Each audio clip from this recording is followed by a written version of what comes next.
Okay, so just to recap of what we talked about last time, we talked about states, which is basically a description of the agent in the environment, and action, which is basically the means for agent to change the state of the environment by acting on it. The reward, which is the value our agent tries to maximize. And it's also like a kind of figure of how good the current state is in in terms of policy optimization. In other applications, it could also just be state plus action, which is what it which is the reward in QLearning type algorithms, and also agent, which is the player in the environment, and environment, which is the world where the agent interacts with. So this time we're going to be talking about policy, and policy is basically the rule the agent uses to determine its action at a given state. All algorithms essentially work to determine the optimal policy for each environment, and so optimal policy is defined as a policy that gains the maximum reward in an environment. So there's two main types that we're going to talk about during this workshop. The first one's going to be off policy, and the second one's going to be on policy. So target policy is a policy that agent is trying to learn, and behavior policy is the policy that is used for action selection.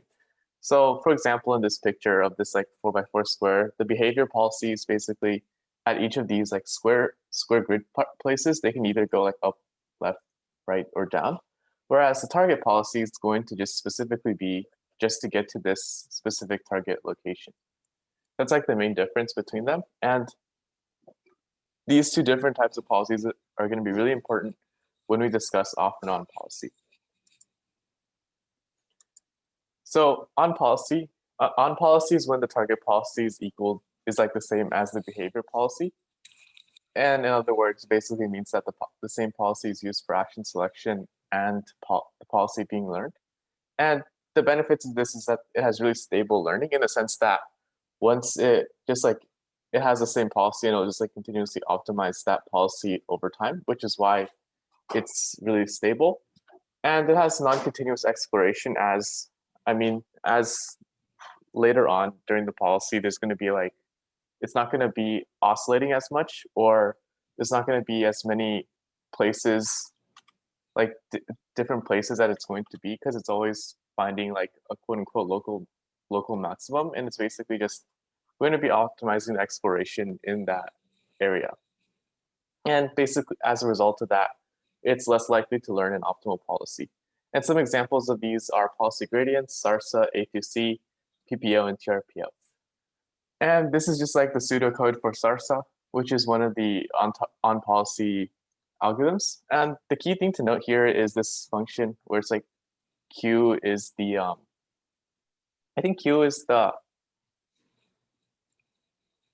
wait, my mind just boggled. Oh crap.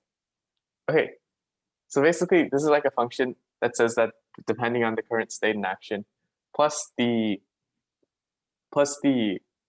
previous state in action minus, so basically this is like the difference between the current state in action and the previous state in action, and it uses this to determine the next quote unquote policy iteration. And another thing to note is that at each iteration of this episode, the state and also the action is being updated because, well, the target policy and the behavior policy are the same. So one example of a really fundamental on policy algorithm is just the vanilla policy gradient. So this was formed in the 80s and 90s, like just the basic concepts were thought out back then. And it uses stochastic gradient ascent. So if you've looked at some of our previous workshops, we've used stochastic gradient descent to kind of minimize the loss or the error. But here we're kind of using the opposite because we want to maximize the reward. And one of the downfalls of vanilla policy gradient is that you can get trapped in a local minima very easily. And the derivation behind it, or the intuition behind it, is that we want to increase the probability of actions that give you a higher return or reward and decrease the probability of actions that give you a lower return or reward. And this can be used for action spaces that are continuous or discrete. So it basically works for a lot of different situations. And this is where the name policy gradient comes from, because this is going to be the gradient of the policy. And you can see the derivation of this equation in the next slide. So the first slide is just our policy equation, or our kind of like reward function. And if you just derive, or sorry, if you just like integrate it, you will get the expression for the policy gradient. And there's a lot of math behind it, and basically it's a lot of like math tricks, but it gets reduced down to the equation that you see at the very bottom. Next slide. Yeah, so kind of similar to gradient descent, we have an update, kind of like a weight update step, except here usually in CNNs we would subtract the gradient value that we've received. So we go in the opposite direction, but here we add it as an update instead. And then at the very end, we want to, in the next slide, we want to, reduce or calculate the error, or the mean squared error.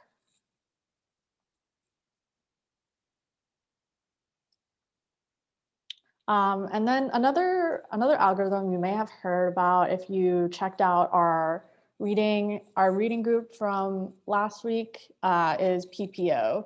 So that's another on-policy algorithm. We won't be covering it here since Eric covered it last time. So if you want to check this out later, here's the link.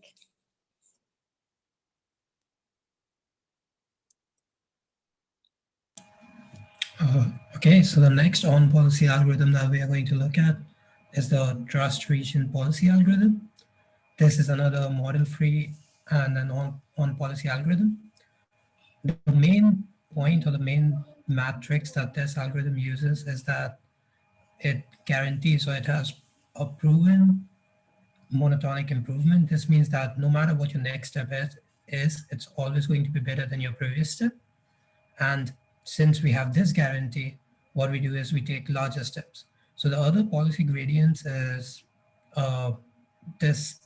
taking larger steps is the reason that like TRPO is better than them, or kind of would outperform them, because it would take larger steps, and then the steps would be guaranteed to be better.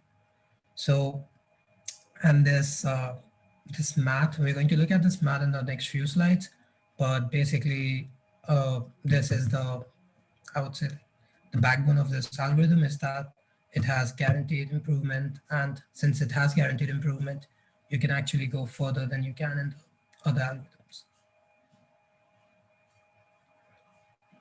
Okay, so in the paper, what the authors have done is that they have used this result. So this result is from a paper in 2002, approximating policy gradients, or approximating optimal policies.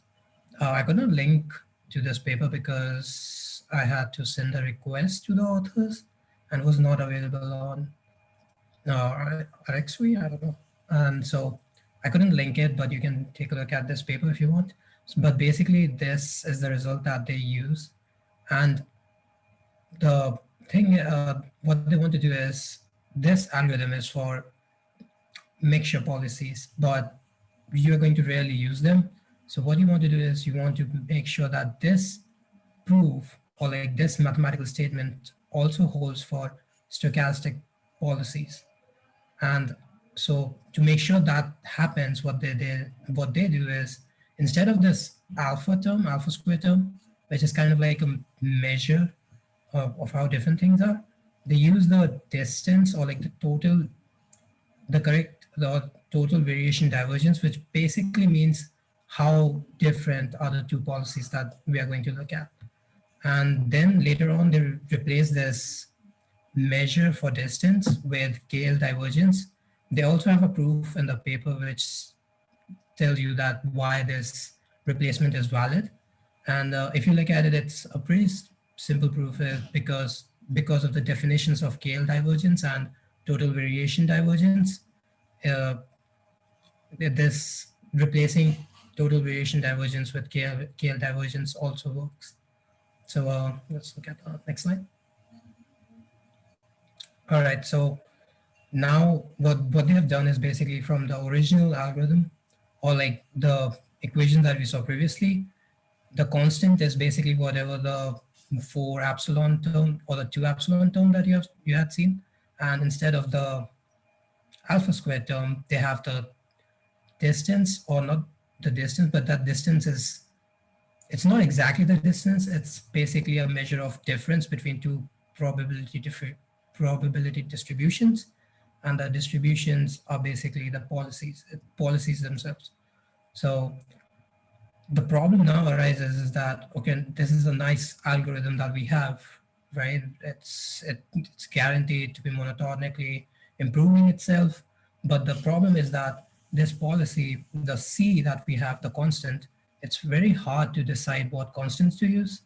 And if we use a, let's say, if we use a really big penalty, right? This constant is, you can think of it as a penalty for doing wrong actions. So if it's really big, then it won't converge, or it like converges very slowly. But if it's like really small, then also it can like diverge and it doesn't converge. So to do that, what they do is they say, okay, let's remove this constant itself and place a limit or place a constraint on the KL divergence. So since we know that KL divergence means how different the policies are themselves, so we make sure that the policy that we are going to update, the old policy to the new policy, we make sure that they are not too different. And that's basically what this means, is that we set up a region, they call it the trust region in quotes. Oh, I mean, I've put it in quotes. I don't think they put it in quotes. Yeah, that is a trust region constraint. And they call it a trust region, and that's why it's a trust region policy optimization. They have this trust region where no matter what update we do, we would only improve. So we try to make as big as possible step, or we take a larger step. I don't think it's as big as possible, but we take a larger step than we would have taken if we had a constant. So TRPO ends up giving us two really nice things. First of all, guaranteed improvement, and secondly, a faster convergence than other policy gradient methods. And from this, I think on the next slide, we have the final equation. That's basically this equation number 11, right? Yeah, it's basically the equation number 11. All right, yeah, oh, sorry, I forgot about this one thing. So the KL divergence also becomes impractical. In theory, it works, but in practical applications, you cannot put a constraint on every point in the state space because they're just way too many. So instead, what they do is take the average KL divergence. It's kind of like the same thing, but it still works the same way. It's just a theory. It's the previous thing was more of like theoretical, and this is more of a practical application. And finally, we can expand the L term that you had seen. That was pretty much the term for the reward. And in the paper, they had like used advantage and everything, but basically what it means is how good your policy is doing. So the first term is basically tells you how good your policy is. So you improve or you maximize how good your policy is subjected to the constraint. And that constraint is basically don't make your new policy way too different than the old policy. It also kind of makes sense because you don't want to change the whole thing. Otherwise you could end up breaking the system, if you can think about it that way too. So that was for TRPO, the theoretical part of the TRPO, and then Edward can go with the code of the chip. So this is basically the algorithm that was highlighted in the TRPO paper. So the first step is basically just use the single path or bind procedures to collect a set of action state pairs along with Monte Carlo estimates of their Q values. And then by averaging over the samples, you construct the estimated objective and constraint in equation 14, which we mentioned in this first one. So you're just trying to like optimize based on this equation. And basically, as Satya mentioned before, they just solve the constraint optimization problem to update the policy's parameter vector. So I guess a more intuitive way to understand this would just be, let me just draw it out. So let's say, how should I draw this out? Okay, so let's say that initially let's say in like some three-dimensional space, this is kind of like your quote unquote, so imagine it's like some three-dimensional graph that looks something like this. And so what TRPO does is that initially the quote unquote, the trust region is gonna, let's consider it as like this circle. So this is like the kind of region that the algorithm proposes is kind of like safe, or it's the region that the algorithm will explore on. And so after training on this algorithm, I guess this region just like slowly contracts. And then finally, when the trust region is like really small, that's when, as Satya mentioned, it's not going to like, it's basically at the most optimal policy, well, at the policy that it considers the most optimal. And at that part, the steps are going to be really small. So initially, the trust regions are going to be really large, like these yellow ones, and then gradually they're going to become smaller and smaller until at the end, when it's just like a single point or really close to a single point, or like it's like a really small trust region. And that's basically where the most optimal policy occurs. But kind of like the issue with this is that, well, although this kind of like trust region slowly contracts, we necessarily don't know whether this is like the most optimal like region. Like let's say there's another region. Like let's say there's another region here, which has a much bigger or much steeper, like this reward would be better, like this is better. Like let's say this is a better kind of place to be. However, since our initialization and everything, we initialized it to be the trust region. I mean, technically this is still a valid solution in the sense that, well, it's able to find the most optimal like local minima in the sense it doesn't find the most optimal region to optimize on. So that is kind of like the issue that we have with these on-policy algorithms, which is that once it finds like a policy or it starts doing well on a policy, just like continues going down this kind of like quote unquote rabbit hole. And so, this is like the code for TRPO, or like the generalized algorithm for TRPO. It's like a kind of like a rendering, or like just the policy itself. And this is like just a snippet from this GitHub, which has a really nice implementation of TRPO that you can try out. So what this algorithm essentially does is that, well, so basically it trains on the batch somewhere around here. And then what happens is that it finds the KL and also the loss, and it also calculates, I think it calculates beta also. And it basically evaluates beta at each of these steps, and then it determines whether it should expand or contract beta depending on essentially how close or how well the prior steps or the prior step has been. And it'll expand or contract depending on like how well it's been doing in that sense. So the key thing to kind of remember is that if it's doing really well, the trust region is going to start becoming smaller. And then if it's starting to do bad, it's going to like expand because it wants to like search kind of around that space to find a better kind of policy. And so this is like a good segue into off policy. And so off policy is when the target policy and the behavior policy are different. And so what this means is that the policy that is learned is also different from the policy that is being used for behavior. And so I guess just like interpreting this using this diagram wise, the difference between these two is that if it was something like an on policy, let's say it was initialized somewhere around here. Let me just draw that. Like if it was initialized here, then what TRPO would be doing is that, let's say it goes to this as its first state. And so at this first state, it's going to evaluate both how well it's been doing and then just optimize based on this. So it's going to go like, I don't know, like something like this and this. Whereas on the other hand, if you use an off policy algorithm, it's essentially going to sample at each of these steps. So like, let's say here, it's going to sample one here, and determine which one's the most optimal.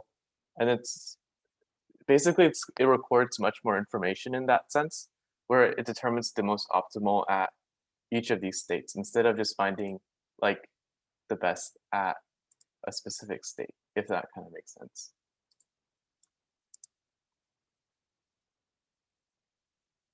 And so the difference between them is that it has really unstable learning. Well, because since the target and behavior policies are different, what happens is that it's going to like sample a lot of different behavior policies, and as a result, it's not going to like converge as well because there's like so much like data. But the benefit of this instability is that the policy that it like learns is going to be much more optimal, because it might end up finding the most optimal policy just because of like the perturbations and because it's just exploring so much. And continuous exploration as a result of this unstable learning kind of thing. And it's also parallel learning in the sense that the target and behavior can be sampled independently, which can also speed up the process for this algorithm. And another benefit is that this is used a lot in robotics because it learns from demonstration, in the sense that we can just like kind of record the agent doing something, and then it'll be able to follow it, since the behavior and target policies are different. And examples of this are like DDPG and QLearning. And then this is like the key kind of difference. And so I guess the main difference between this one and the previous one is this, I guess, this max sub A term, which I think means that it kind of just like samples the action at every step instead of directly taking that action. Because here it just updates only the state while not updating the action also. Great. So now we'll go over a quick review of QLearning. So as we recalled in the previous lecture, QLearning is all about estimating something called Q-values, which on the next bullet point is just defined as the expected total reward along all possible state trajectories by taking some action A from state S. Or in other words, how well can we expect to actually do for the remainder of the game by taking this specific action in this state. So really our goal with QLearning is to find an optimal policy where we just take the action that's going to maximize the Q value at each state. So by definition, this is going to give us an optimal method of playing. And so on the next bullet point, we recap this important point about QLearning, and it's that we don't have access to the underlying probability distribution, also called the transition model. So the way that we estimate an expectation is by sampling.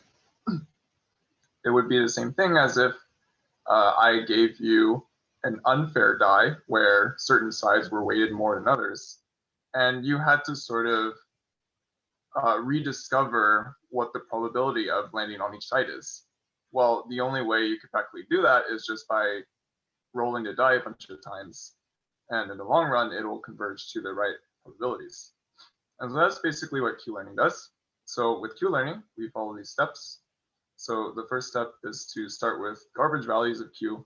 So our estimate of the value for each state action pair is, for example, 0 or some random value.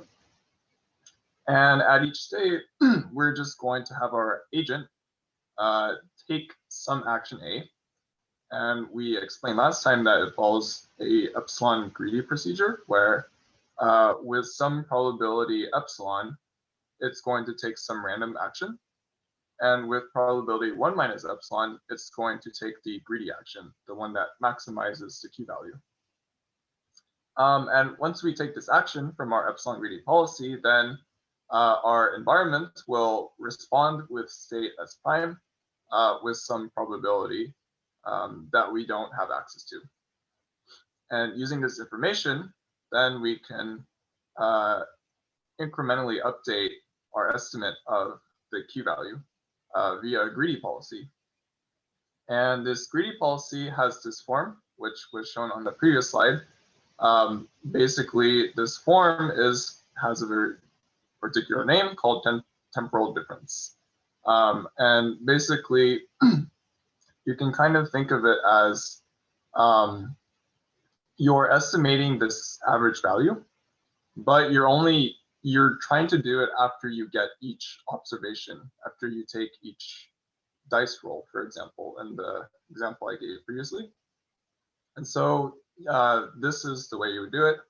And the important takeaway, I think, on this slide is that when we actually update our Q value, notice that I have it in bold here, is the maximum of the Q value for the next state over all possible actions that we can take at that next state.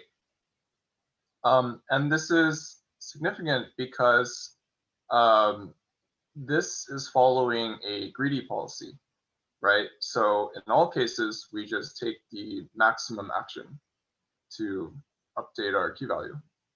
But in bullet point number 2, we said that our agent is taking an epsilon greedy policy to actually produce the next state. And so our behavior, which is followed by epsilon greedy, is following a different policy than our how we actually update our Q values, which is a greedy policy. And so because of this, we say that QLearning is off policy as defined on the previous slide. Okay. And so QLearning is also model free. As I explained before, we don't know the transition model, so which, by the way, is often the case in the real world. If I give you an unfair dice, you don't immediately know, unless I told you, what the underlying probability distribution is, unless you try to sample many times from it.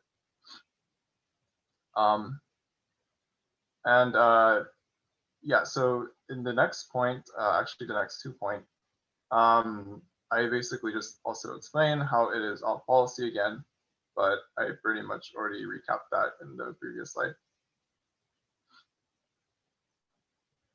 So we can actually go to the next slide.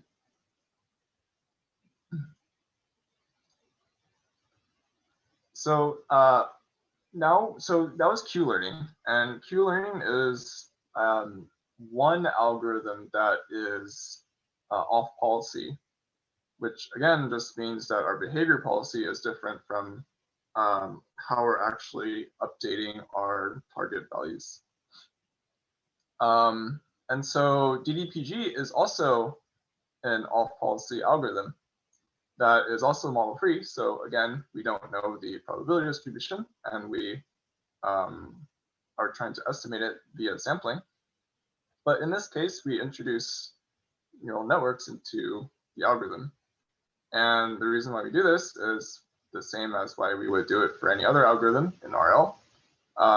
It's when we have an action space that is so large, it is not practical to just, for example, declare a table that stores all our Q values during the execution of our program. And so with a neural network, we can define a function that just sort of encodes that information without explicitly storing anything. And DDPG is for continuous action spaces. So again, these are infinitely large action spaces. And an example I give is, for example, there is a gem from OpenAI called Pendulum. And in Pendulum, your actions are to apply a torque within the range of -2 Newton meters to +2 Newton meters. And basically the goal is to get the pendulum upright and for it to stay upright. And so that would be an example of a problem where you would use something like DDPG to actually solve. And so how DDPG actually works is we follow this method called actor-critic. And in actor-critic, we define this notion of an actor, which in our case is just a neural network that is going to basically encode our policy. So given some state S, it's going to tell us what action we should take. And because it's a neural network, we parameterize this network with a set of weights, and we just denote it as theta, theta mu. And we also define something called critic, which is another neural network that is going to produce our Q values. And as the name implies, it is trying to criticize what the actor is doing, or in other words, is trying to say, tell the actor how well is it to be in this state and follow some action. And so that's another neural network with its own set of weights. We just parameterize that with theta q. And finally, we also define 2 more networks. And these are adjacent to our actor-critic networks, except we call these target networks. And so they're pretty much, they have the same roles and responsibilities, but with separate weights. And we just denote that with prime in our notation. And the idea of having these 2 different sets of networks is that in our target network, we actually want to update the weights more slowly than the non-target networks. And the reason being is that in the equations shown on the previous slide, and also in the future slides, what we get to see, the target value that we're learning from when we perform gradient descent, for example, is actually without a target network would be changing like constantly. If we just use the target value as being the value produced by the same network, in a sense, it would just be learning from itself. And there is no guarantee of convergence. And so by separating this target network from the actor-critic non-target networks, then given that we update our weights for a target more slowly, the target values could be more stable and not change so much as during the course of learning. And so the final concept on the previous slide is experience replay. And this concept, so at each step, we actually have this 4 tuple consisting of the current state we're in, the action we decided to take, the reward, I actually believe that's a typo, it should be rewarded in the next state, and what that next state actually is. And so we have this tuple at each step. And traditionally with QLearning, what you would do is you would just update your values immediately after you would have one of these tuples, right? The problem with using neural networks is that, well, for example, if we do that, right, then one action we take at one state and what we do in the very next state are going to be very correlated. And correlation is a very big problem in neural networks because you're going to sort of bias what your neural network is learning in a particular direction. And it's not going to generalize very well to, for example, steps that were very far in the past, right? So instead what we do is we define something called a replay buffer, which is just sort of like a collection of all these for tuples. And at each step, once we have at least n steps that we've recorded in our replay buffer, then we can start actually sampling from our replay buffer. And so we would have some random sample of these for tuples.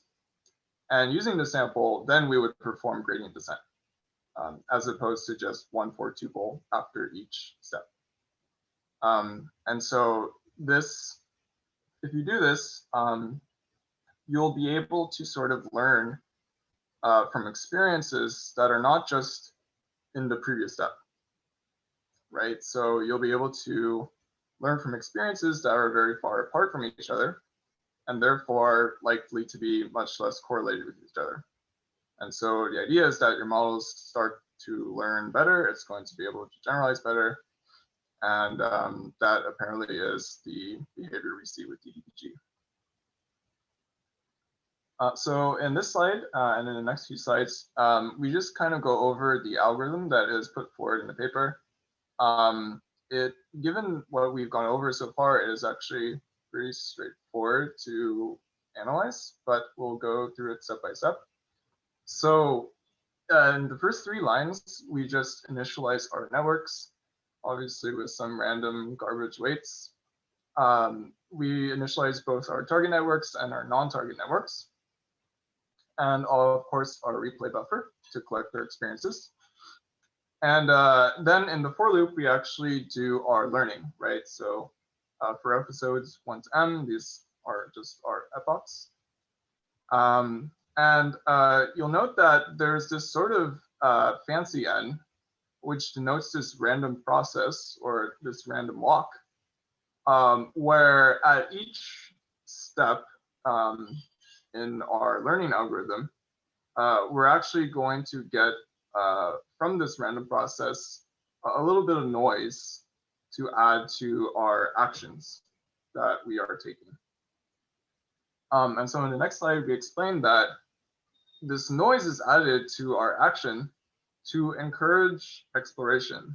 And I don't know if we touched on it too deeply, but there is a big problem with exploration versus exploitation, which simply means that if while you're learning these Q values, all you do is just repeatedly take the largest, take the action that is going to maximize my Q value, then we'll never, at least initially, explore any other options. And so this is a problem because it might be the case that when we're first starting out learning these Q values, maybe the wrong action to take is currently the highest Q value, right? But over time, we learned that actually that wasn't really a good action. So we want to have some amount of exploration so that we could probably learn about that sooner on when learning. So that's kind of what the noise does. And so here, yeah, so we just select our action according to our current policy.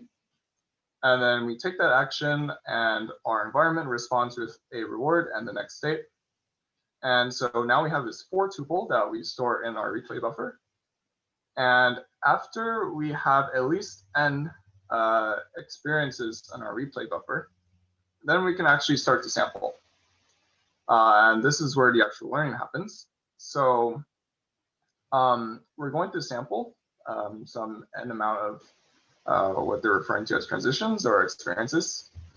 And then this variable y sub I corresponds with a particular experience in our replay buffer. And you'll note that it actually, this y sub I comes, it's literally a portion of our Q value update rule that was on the previous slide. And this is because what our Q value update rule is doing is we define in our red box our target value, or our new observation. And the normal Q of SNA is sort of like our current running average for our Q value. So what's in the red box is sort of like where we should be. And so when we actually are optimizing our neural networks, we of course define a loss function. And this loss function, on the next slide, we point out that it is basically mean squared error. If you look closely at the form, it should be pretty familiar if you're familiar with what mean squared error is. If not, it is just the square difference from the target versus the predicted value. Okay, and so what we then do is that we are going to update the actor policy, right? So in the previous line, we were updating our critic with the mean squared error.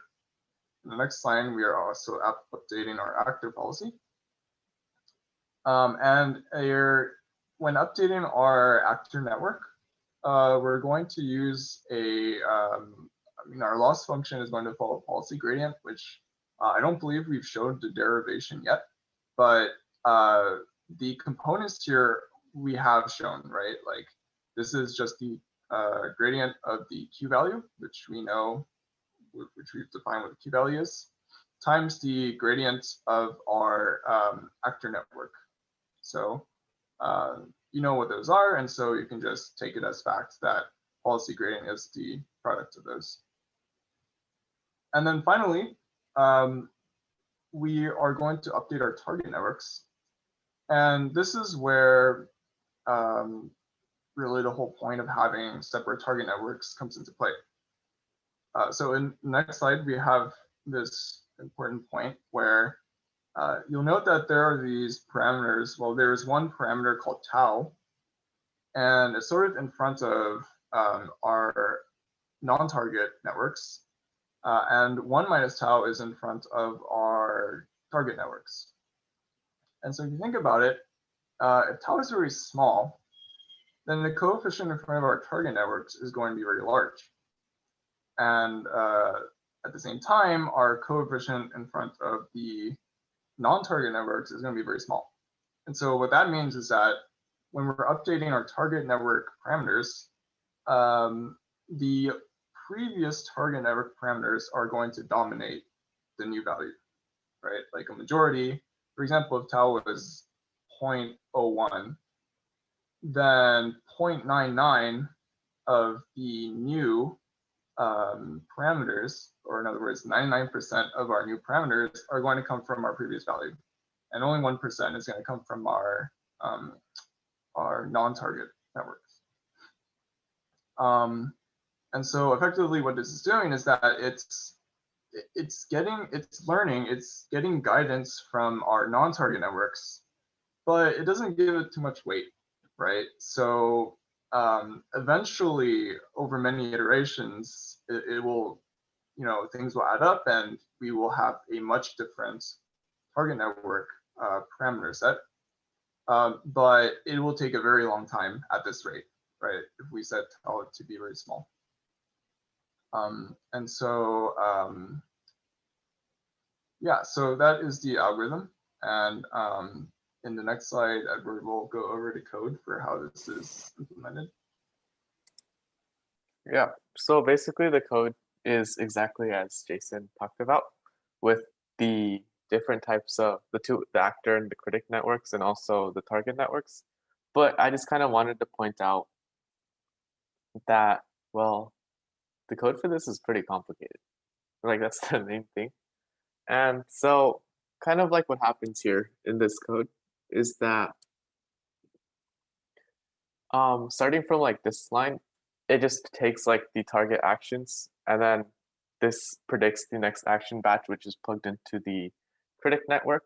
And using these, this is how it determines the Q value, which is like the initial part of that equation that Jason showed. And then using that kind of batch, this is just put into the critic network, which basically evaluates how well it's been doing. And then I guess just using that, then after this, they're both trained here. And then after that, they just update the target networks. So that's basically it for that. And then you can just check out the code here, which is like, it's pretty good code. Yeah. So are there any like questions or anything? I think that's the last slide. Yeah, that's the last slide. Oh, I forgot to add the last slide. Oh, it's fine.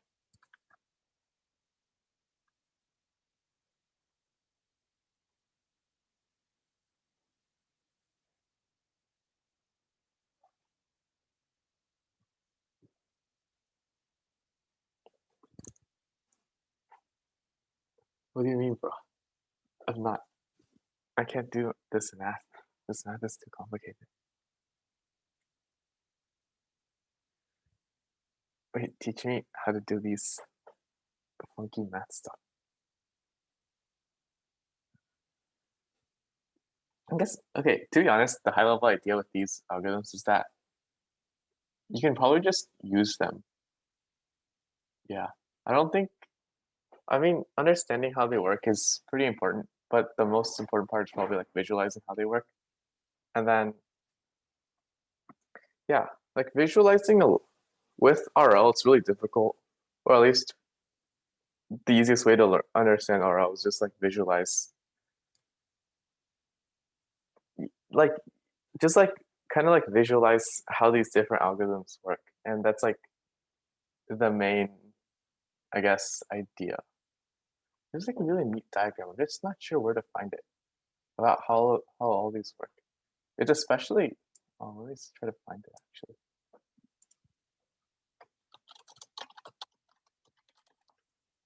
There's a really good like GIF thing.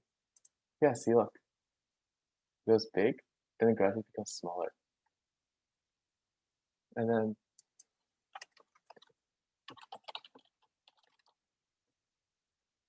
there's no like really good visualization for DDPG. Huh. Yeah, I don't remember, but it's really good for like the policy optimization ones. Like that, the other one is like really good. Like this one, like this one.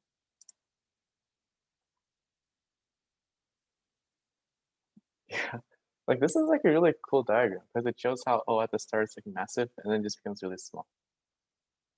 And then what's really common in a lot of these like graphs of all these different algorithms is like this bouncy portion, which is like I don't know how to explain it. It's like it's basically kind of like the, I want to say the variation in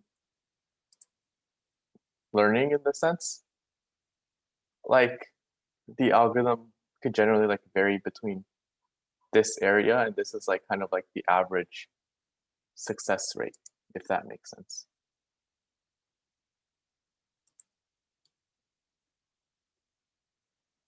Yeah. Does anyone else have any other questions?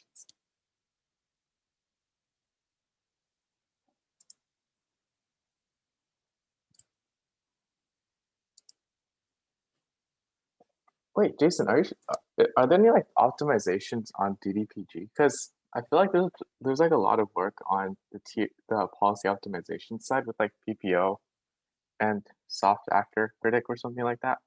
Soft actor? Yeah, I think it's something like that. But I wasn't sure if there's that much work in the DDPG part. I would assume so. I haven't looked into it, but I mean, there probably is. Okay. So does anyone else have any other questions?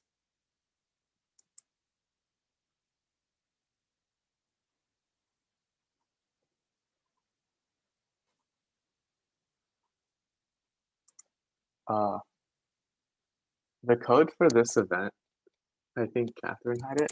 It's reinforce. I'm not. I think that's the code.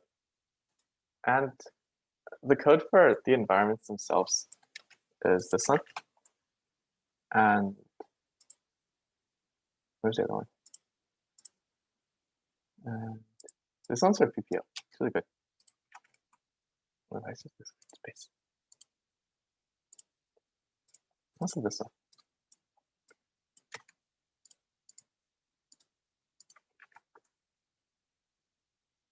Okay, yeah, we should stop recording.